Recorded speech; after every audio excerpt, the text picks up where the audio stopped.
With UCLA's football regular season over, what's next? Well, we're going to break down the bowl situation in a moment. Shaq and Dwight Howard embarrassed the hell out of 2 generations, and at the quarter mark of the NHL season, what do you say we take a look at how the LA Kings have progressed? Hi, I'm James. This is your daily dose of sports and snark for the greatest sports city in the world, Los Angeles. This is the faithful Angelenos Morning Report. It is November 26, 2022. I am on my way to see USC take on Notre Dame. Another rivalry game we could just cross off the old bucket list. So if you see me at the Coliseum, absolutely feel free to say hi. And try not to pee in my beer. That's all I ask. Meanwhile, if you like the content that we put out, quickly clack the like button. Quickly clack the subscribe button. There's a notifications bell. Hit that. It'll let you know when we drop new content. Sharing is caring. Let people know we exist. And yes, comment. I tell you guys, and I mean it, I created the show for it.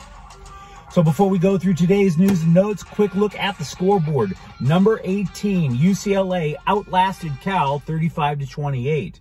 There's a rapid recap of the game on the UCLA playlist.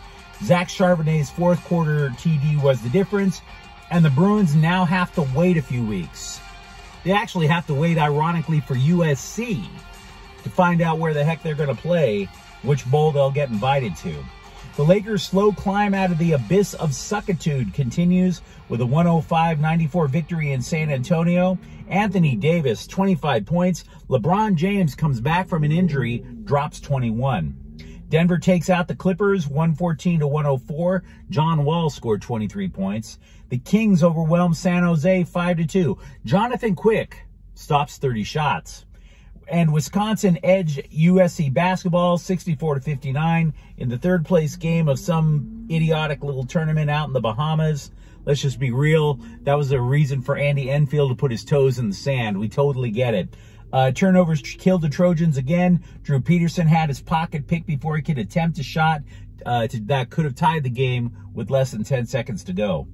Meanwhile, today, number 6, USC football, plays another rival in number 15, Notre Dame, at the Coliseum at 4:30. There is a preview of that game on the USC playlist. The Lakers are in San Antonio again at 5. I triple-checked that, by the way, because for a moment, I thought I might have accidentally sampled some of my wife's Happy Smoky lettuce. But we'll get to that in another clip. Let's talk about the Bruins. At this moment, they are currently in 5th place in the Pac-12. Now, that could change drastically during the course of the day.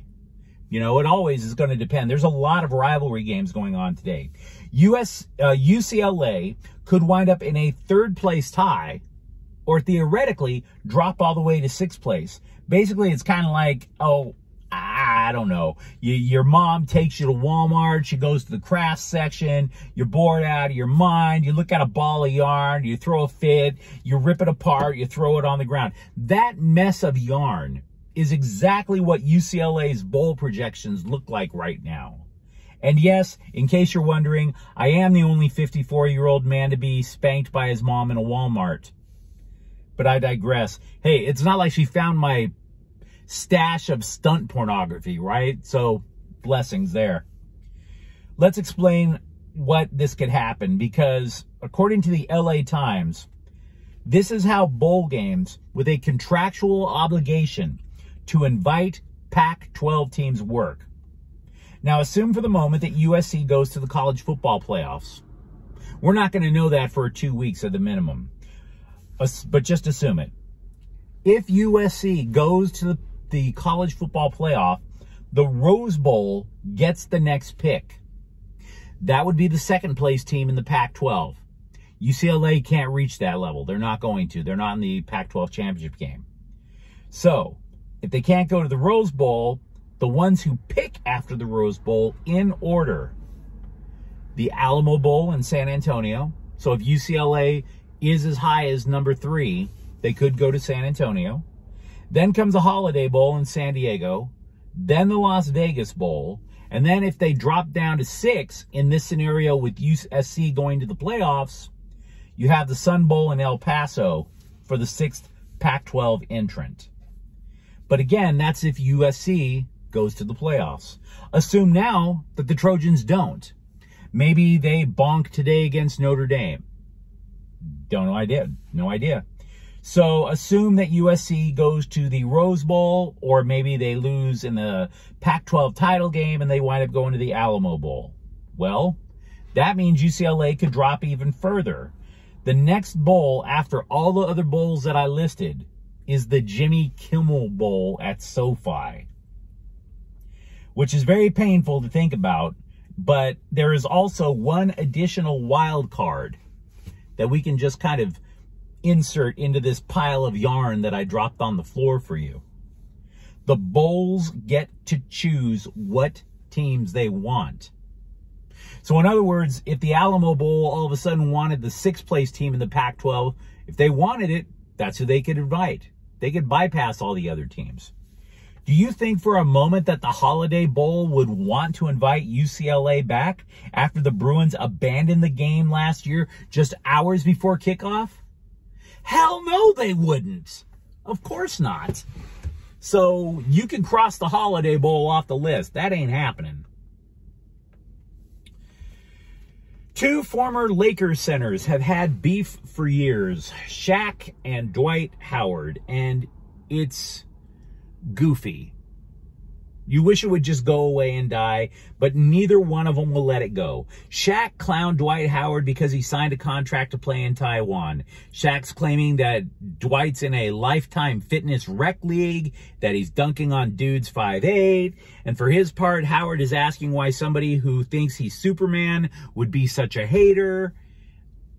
And I'm sitting there reading this crap thinking, I thought baby boomers were bad when it came to talking trash. What the hell happened? You guys were pro NBA players. You know how to really dig for the person. And all I'm hearing is this. Trying not to cuss. I mean, you talk about the baby boomer generation, right? You remember the last presidential election, how Trump and Biden were both making asses of themselves during the debates? And I'm sitting there thinking, we need Gen X to come in. But Shaq is not doing our generation any favors with the smack talk right now. It takes a special blend of weak sauce to embarrass both Generation X and the millennials simultaneously. And that's exactly what they're doing. I'm ashamed for my generation, and I had nothing to do with this. So all I'm saying about Shaq and Dwight Howard is, please, could somebody just lock them away in a storage unit so that they can fight it out overnight? And even if they don't fight it out, at least we wouldn't have to hear this weak-ass trash. Just a thought. Now that LeBron James is back, we can resume the countdown to when he could pass Kareem Abdul-Jabbar on the all-time scoring list. Considering the average points per game, ESPN projects that James will take the record on February 9th against the Milwaukee Bucks. Now, James's pursuit was delayed by 6 games due to his wonky groin, which oddly enough was the name of a dance that Generation Xers had in the 1980s. Back then, you could get away with a lot more with a lady. Just dance the wonky groin. A story referred to Indiana center Miles Turner as a, quote, Lakers trade target, unquote. Let's just say that with every game Thomas Bryant plays, that mega trade with the Pacers that flooded the internet, yeah, gets a little less likely, wouldn't you say?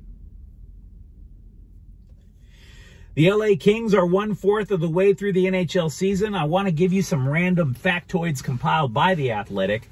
They try to do a stock up, stock neutral, stock down type of thing for every player. I'm not going to do that for 20-plus players. I won't.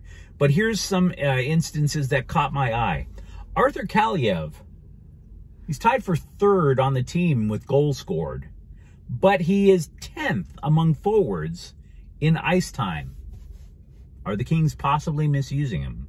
Gabriel Velarde, he had that hot start, 0 points in the last 7 games. Neither goaltender for the Kings has a 90% save percentage. Sean Durzi remains a mixed bag. He had 2 assists last night, but he also had this ridiculously stupid giveaway that led to an easy Sharks goal. And Philip Deneau, who scored in San Jose last night, steady as ever. He's on his pace for a typical 20-plus goal, 50-plus point season. Give Albert Pujols a final tip of the cap. He is a former Dodger. He finished his career in St. Louis. Let's be real, the vast majority of his career, his salad days were in St. Louis. He was named the NL's Comeback Player of the Year. So, Big Papi, as they like to call him, he's riding off into the sunset. They're giving him a final piece of hardware to take with him. I'm not sure how much weight I put into this story, but MLB Network guy John Heyman, he also writes for the New York Post, is claiming the Dodgers have interest in Giants starter Carlos Rodon. I'm thinking the story's crap. I don't think starting pitching is their biggest need, and if they're going to go for an ace, they're probably going to go for bigger game than Carlos Rodon. I think this is, if I were to guess, I think that this is Rodon's people trying to throw a story out there to try and squeeze an extra few bucks out of San Francisco. And by the way, if that's the case, go for it. Pretend the Dodgers are going after Carlos Rodon like he's a 25-year-old Clayton Kershaw. I don't care. If it bankrupts the Giants, I'm happy for it. I'm happy. I'll participate in spreading the rumors. I want to start this next little clip by saying that I'm about to spill a steaming pile of whataboutism in your lap, so forgive me.